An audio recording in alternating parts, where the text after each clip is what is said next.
Hello everybody and welcome to this video where we'll be explaining why you should check your ISO certificate because it might not hold the key to the door for more work that you thought it might do. My name is Simon Batchelor. I'm a marketing consultant from Pallant Studio and we work predominantly with engineering and manufacturing companies to help them with their marketing and help them make connections and get leads from outside of their immediate network. I'm joined today by Paul. So Paul, do you want to give us a quick intro? Hi, I'm Paul Everington from Everwell Associates, and we support companies with their quality processes. We work across small and medium-sized companies, also specialising in the same areas as you, manufacturing and production. Excellent. So recently we've had a couple of people come to us who have said, they're very proud with their new ISO certification, and we've been adding their certificates to the bottom of the website. Now, in relation to getting work with, let's say, the UK government or any of the defence sector or potentially any of the aerospace sector here in the UK, there is a very specific requirement for your ISO certificate, and I wasn't aware of this. I wanted to make this video to help highlight a really simple identification mark that some companies might be missing when they're getting what they think is an ISO certification. So, well, I've waffled on enough about this mystery, Paul. Can you put us out of our misery? How do we tell whether we've got an ISO certificate in our hands? If you want to get the formal certification, and the wording is important here, certification to ISO 9001, it has to be done by an appropriate body.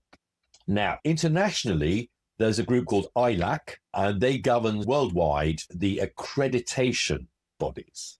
Okay, now in the UK, there's only one accreditation body. It's appointed by the government. It's called UKAS, UKAS, not to be confused with the university one. And they accredit all relevant companies. Now, when it comes to ISO 9001, it's a reasonably straightforward system. So they accredit various companies like BSI and other well-known names, so they can come in and certify you. So if you get a certificate saying you are certified to ISO 9001, it must have one thing at the bottom of it. It's a little logo with UKAS on it. And it will have a number under that, and that number references their company. So that is your absolute traceability that says that BSI or whoever you get as a properly accredited company are accredited to certify you. Now, if you don't have such a certificate with that UKAS logo on the bottom, you cannot bid on MOD government contracts if you are not certified. I think the important thing here is Paul's brought to my attention a number of companies that are certifying to ISO 9001. And I had noticed this on a couple of our client websites, in fact, where the company that had certified this ISO 9001 had done so to a recognised level, basically saying, well, you've met all of the standards for ISO. But the problem is they're not doing so as an accredited body. Am I correct in that understanding?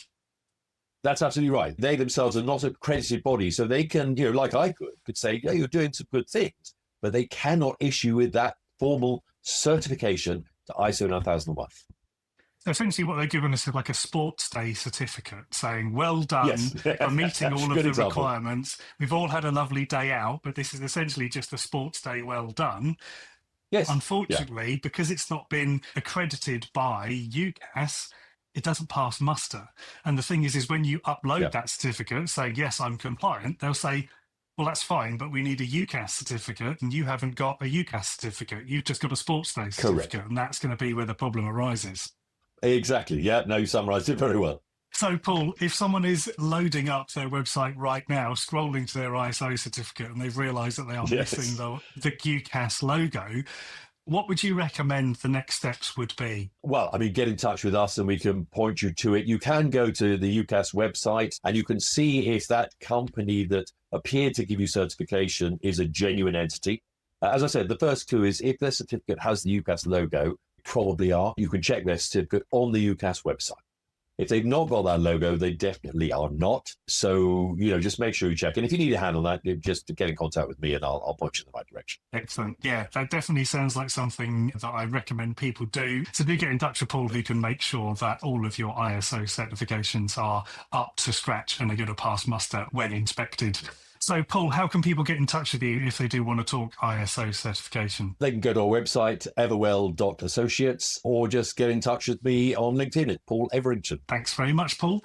And thanks, everybody, for listening and watching. And we'll see you next time. Thanks very much. Bye-bye.